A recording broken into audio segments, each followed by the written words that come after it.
The Game of Life and How to Play It by Florence Scovel Shinn. Chapter 2, The Law of Prosperity. Yea, the Almighty shall be thy defense, and thou shalt have plenty of silver. One of the greatest messages given to the race through the Scriptures is that God is man's supply, and that man can release through his spoken word all that belongs to him by divine right. He must, however, have perfect faith in his spoken word. Isaiah said, "My word shall not return unto me void, but shall accomplish that whereunto it is sent." We know now that words and thoughts are a tremendous vibratory force, ever molding man's body and affairs. A woman came to me in great distress and said she was to be sued on the 15th of the month for $3,000. She knew no way of getting the money and was in despair. I told her that God was her supply and that there is a supply for every demand. So I spoke the word. I gave thanks that the woman would receive $3,000 at the right time in the right way. I told her she must have perfect faith and act her perfect faith. The 15th came, but no money had materialized. She called me on the phone and asked what she was to do. I replied, "It is Saturday, so they won't sue you today. Your part is to act rich, thereby showing perfect faith that you will receive it by Monday." She asked me to lunch with her to keep her courage. When I joined her at a restaurant, I said, "This is no time to economize. Order an expensive luncheon and act as if you have already received the $3,000. All things whatsoever ye ask in prayer, believing ye shall receive." You must act as if you had already received. The next morning, she called me on the phone and asked me to stay with her during the day. I said, "No, you are divinely protected and God is never too late." In the evening, she phoned again, greatly excited, and said, "My dear, a miracle has happened. I was sitting in my room this morning when the doorbell rang. I said to the maid, 'Don't let anyone in.' The maid, however, looked out the window and said, 'It's your cousin with the long white beard.' So I said, 'Call him back. I would like to see him.' And he was just turning the corner when he heard the maid's voice, and he came back. He talked for about an hour, and just as he was leaving, he said, 'Oh, by the way, how are finances?' I told him I needed the money, and he said, 'Why, my dear, I will give you $3,000 the first of the month.' I didn't like to tell him that I was going to be sued. What shall I do?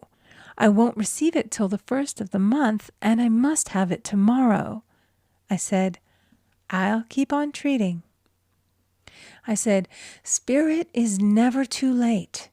I give thanks that she has received the money on the invisible plane and that it manifests on time.' The next morning, her cousin called her up and said, 'Come to my office this morning, and I will give you the money.' That afternoon, she had $3,000 to her credit in the bank and wrote checks as rapidly as her excitement would permit. If one asks for success and prepares for failure, he will get the situation he has prepared for. For example, a man came to me asking me to speak the word that a certain debt would be wiped out. I found he spent his time planning what he would say to the man when he did not pay his bill, therefore neutralizing my words. He should have seen himself paying the debt. We have a wonderful illustration of this in the Bible, relating to the 3 kings who were in the desert, without water for their men and horses. They consulted the prophet Elisha, who gave them this astonishing message. "Thus saith the Lord, ye shall not see wind, neither shall ye see rain, yet make this valley full of ditches." Man must prepare for the thing he has asked for when there isn't the slightest sign of it in sight. For example, a woman found it necessary to look for an apartment during the year when there was a great shortage of apartments in New York.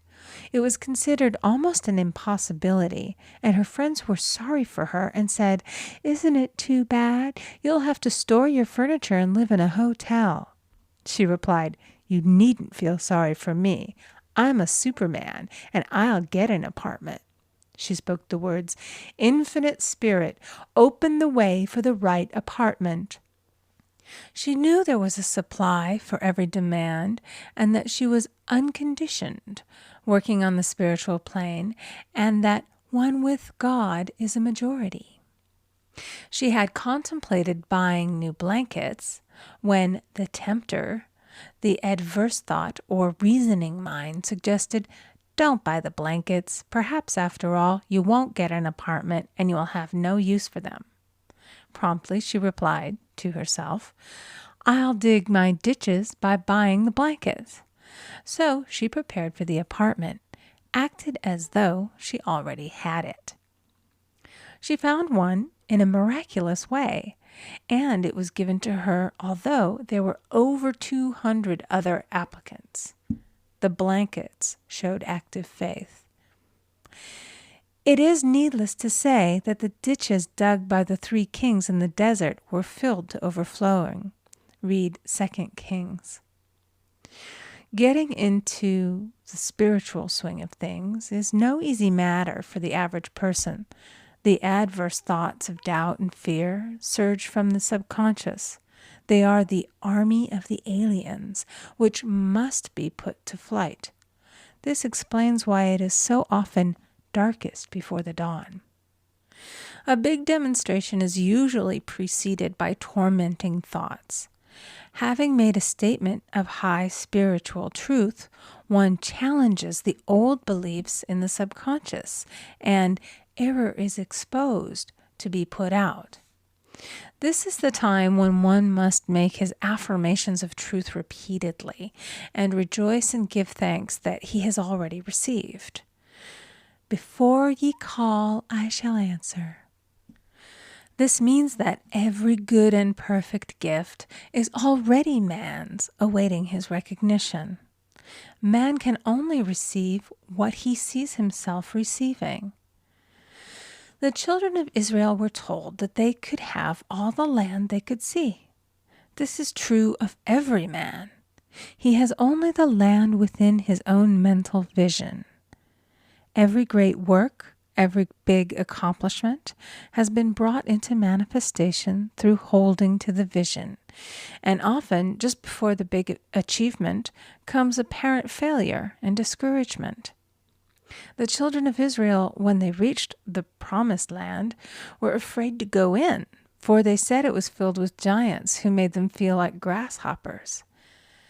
And there we saw the giants, and we were in our own sight as grasshoppers. This is almost every man's experience. However, the one who knows spiritual law is undisturbed by appearance and rejoices while he is yet in captivity.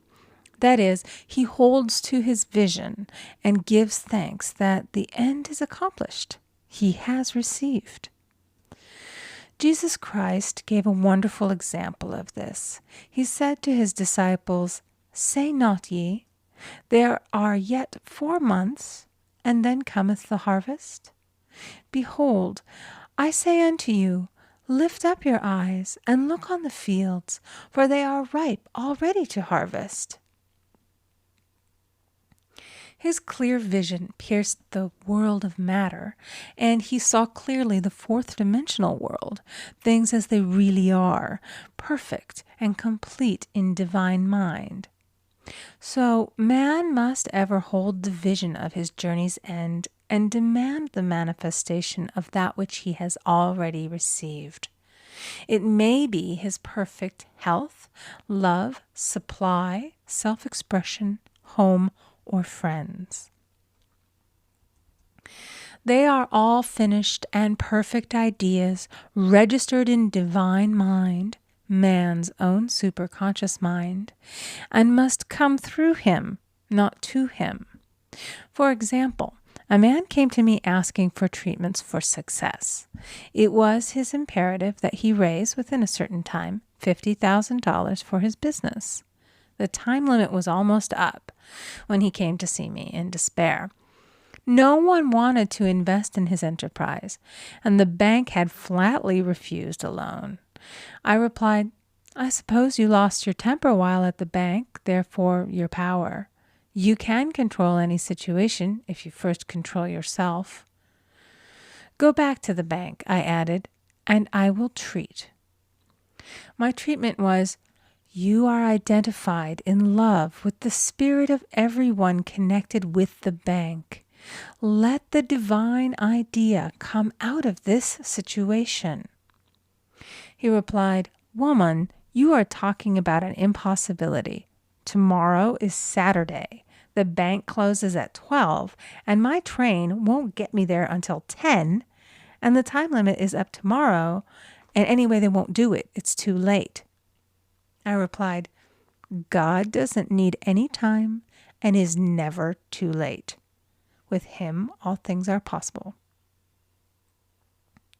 I added, "I don't know anything about business, but I know all about God." He replied, "It all sounds fine when I sit here listening to you, but when I go out, it's terrible." He lived in a distant city, and I did not hear from him for a week. Then came a letter. It read, "You were right.